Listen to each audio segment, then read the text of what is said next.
Hello, hello, hello. Welcome back to my channel.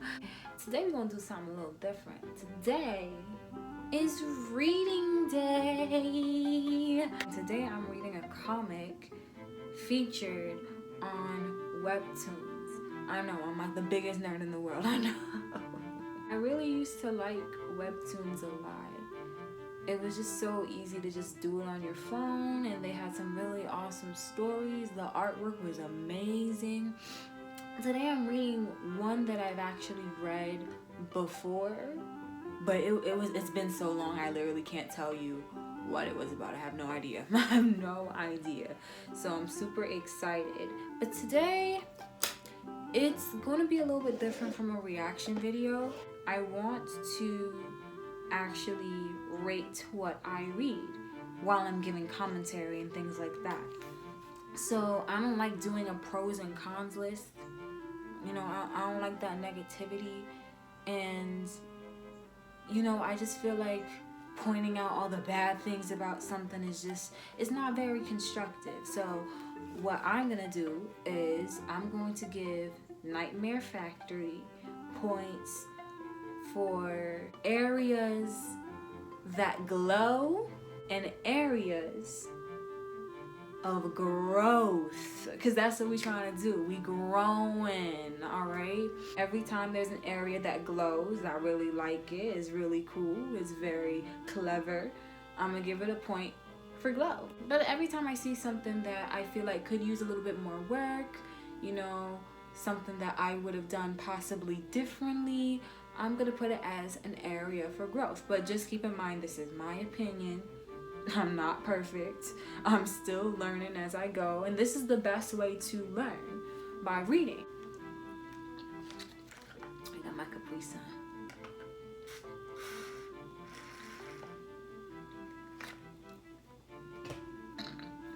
So, without further ado, let's not waste no more time and get to Nightmare Factory.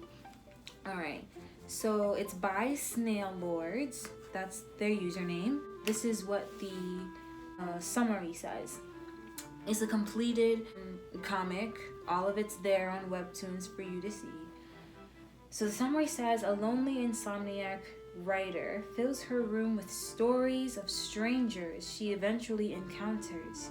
Her family vanishes overnight. Ooh, Lord have mercy. The only evidence of their existence is her memories. Yo, that's crazy. Imagine. To make sense of her world and why the stories are written, her newly encountered friend and herself will read through a library worth of her handcrafted books filled with tales of fantasy and adventure. I'm already a fan. Like, I mean, I've been a fan, but like, I did not remember any of this, and I'm happy about it. I'm feeling it. I like the concept. I like it a lot. So let's get to the first episode. Oh, they wrote a foreword. Okay. Hello, readers. These episodes were drawn in 2012. Oh, wow. The contents will be quite confusing at first, but I promise if you survive and make it through the first 5 chapters, things will start to make sense. The art gets upgraded as well. Think of the first 2 chapters as individual short stories featuring the 2 repeating main characters. Well, I see this a lot with works of literature or comic books or anything that's posted on a social media networking site in which people exchange their ideas and exchange their work and stuff like that, where they write an introduction or a foreword or something explaining what's gonna happen or explaining a certain part of their work that may or may not be understandable, or I don't want to say good, but it might not. It's just like, I don't see the point in that. I just don't see it. I don't see it in books. I don't see it in things that get published. So I don't understand why that needs to be something I see in social media outlets. Like if you use Wattpad, I see that a lot where they write a foreword, an introduction to the reader. It's not like an introduction to really discuss the novel at length and what made them create the novel and their inspiration and stuff like that. It's just little stuff to be like, hey, I did this a really long time ago and I don't know, it's not really good, but I'm gonna fix it, please bear with me. Don't do that. Don't do that. You already put that idea in my head to be apprehensive about what I'm about to see. And I probably would have thought it's really good, if anything. So now I'm gonna be looking for problems. You know what I mean? Just don't do it. At least in my opinion. Episode 1. What would you do if you have 5 days left to live? Episode 2. How to deal with a stalker. Those are 2 very different topics. Okay. Thank you. Happy reading. Nightmare Factory. Chapter 1. 5 days. Clack, clack, clack. Oh, they had a library? Ooh. Right. I like the drawing. I like the artwork. It's cute. You'll die in 5 days. You'll die in 5 days? What? How you just sit down and tell somebody that? I'm Kisei, How's messenger, by the way. Okay.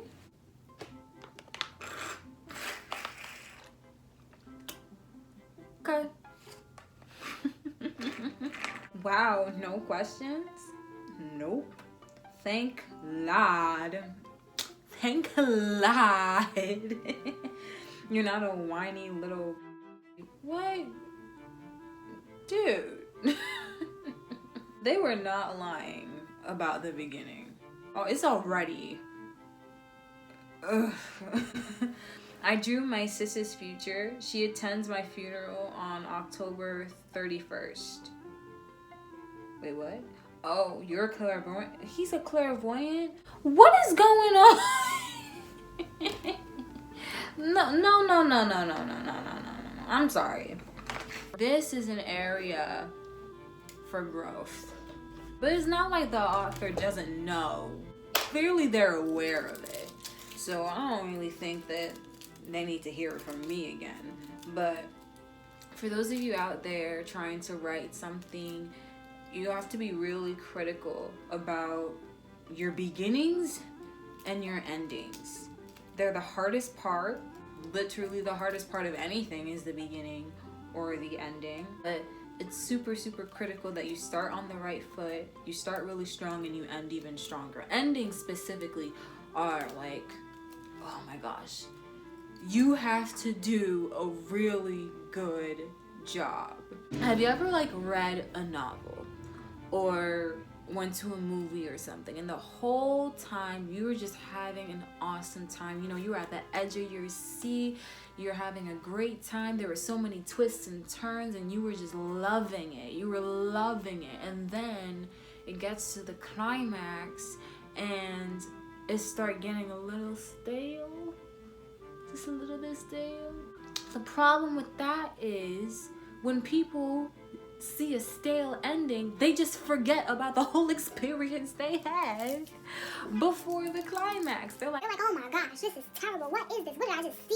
It is horrible. It needs to just be in the trash. It was terrible. It's a waste of my time. Blah, blah, blah. It was... It's sad but true. I've actually seen it happen. Like, I've gone to movies with people and they've loved the movie. They were just like, oh my god. And then they get to the ending, and the ending's a bit lackluster, and now they're mad that even went in the first place. And I'm just like, dude, you were having the best time 5 minutes ago. Just because the ending is not what you wanted doesn't mean that the story itself is bad. But that's how people think, which makes our job as writers even harder. As a writer, I do recognize that the beginnings and the endings are the hardest part. So I think I'm gonna be lenient whenever I see a beginning or an ending that's a tad lackluster. So instead of giving it 1 point for growth, I'm gonna give it 1/2. 1/2? That's not bad. I've undergone anger, denial, bargaining, depression, now at acceptance stage. You missed my little whiny stages. Just finishing a pre-demise to-do list. This sounds so matter-of-factly, like, wow. Dude, your file says you're a teenager. I was dreading our meeting. His name is Crayon? But you're cooler than nitrogen gas. That's a compliment, right? I stalk you for the next 5 days. Okay, cool. You don't even wait for for a response. It's Crayon. Oh, that's a cool name. Crayon. And be my guest. What's first on your to-do list? Crayon. How are you gonna call him Crayon again? Did you not listen to what he said? Crayon. For starters, I'm still a virgin. I'll deflower you. Whoa, girl. That came out of nowhere. No worries, no one else sees me. Or would you prefer this, baby? Baby.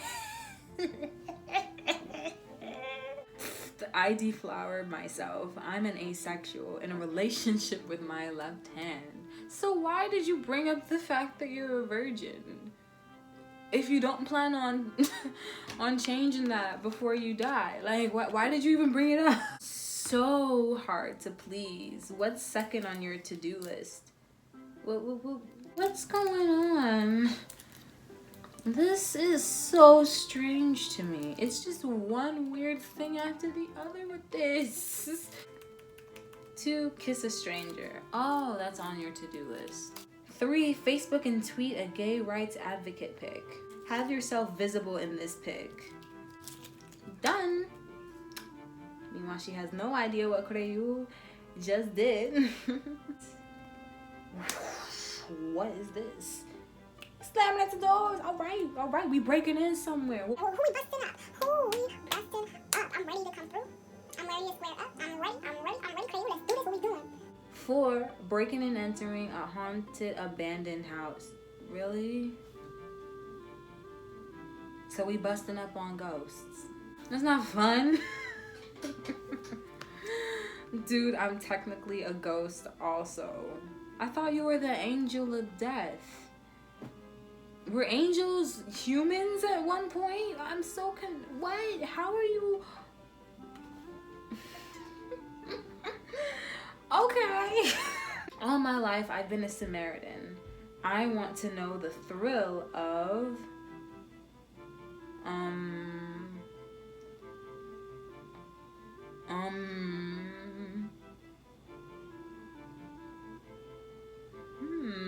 Have you come to I'm gonna try and do like an old man voice. Have you come to stop me? I'll cut you. What do you mean I'll cut you? Okay, I'll cut you.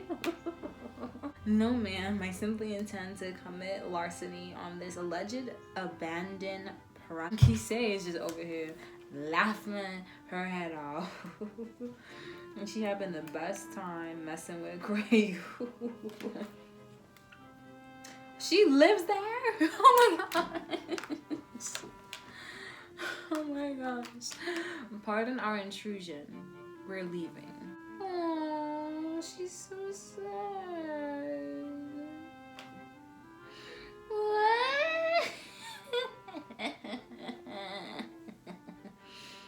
All right, madam. Unless your problems are financially related, my hands are tied. Shut up, human. I think we're going to pause it right there. Stay tuned. Like, comment, and subscribe to my channel. Follow me on Twitter and the gram, and I will see y'all next time. Bye-bye.